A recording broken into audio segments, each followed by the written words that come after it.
O texto bíblico de hoxe é João, capítulo 10, versículos de 22 a 30.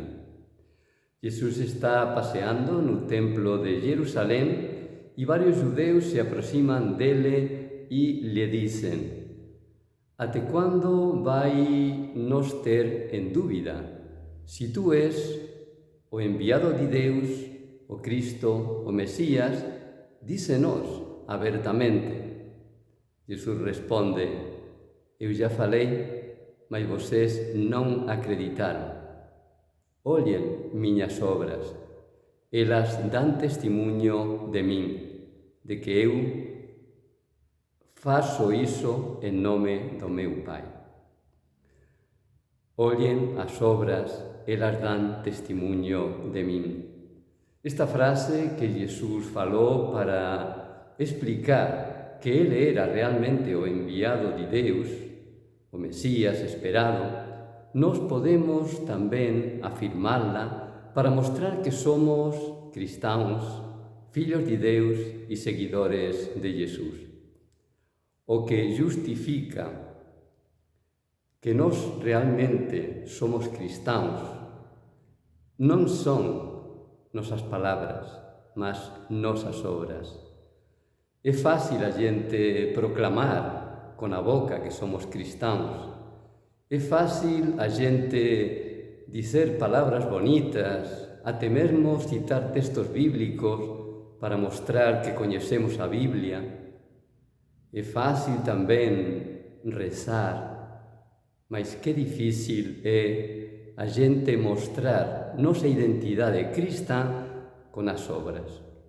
O que realmente mostra que somos seguidores de Jesús, fillos de Deus, cristãos, son nosas obras. E moitas veces temos que recoñecer que nosas obras non son coherentes con nosa fe. Podemos até afirmar que iso é normal, porque somos humanos. Podemos justificar noso comportamento dicendo que somos fracos. E é verdade que non somos perfeitos e vamos fallar moitas veces. Porén, o que non se justifica é que habitualmente vivamos como se non fósemos realmente cristãos. Se entende que fallemos de vez en cuando, non se entende que haya habitualmente unha incoherencia en nosa vida. Se somos realmente fillos de Deus, temos que agir como imagen e semellanza dele, porque realmente somos imagen e semellanza de Deus. Se falamos que somos cristãos, seguidores, por tanto, de Cristo, nosas obras deben testimuñar iso que afirmamos, imitando Jesús, vivendo como ele viveu.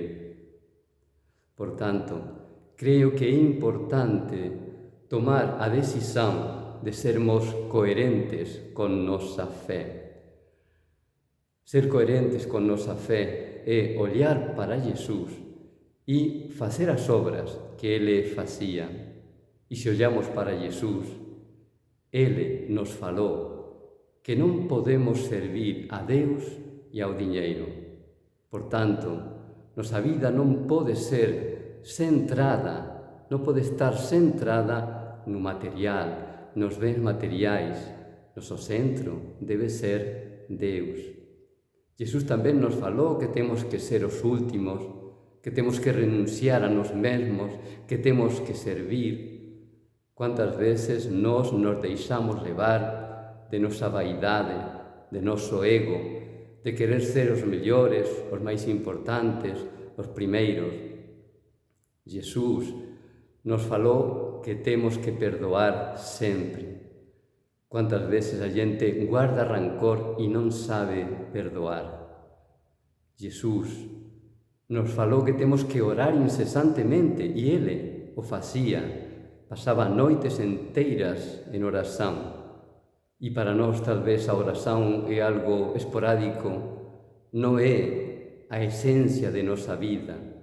Non asumimos esta proposta de Jesús de orar incesantemente.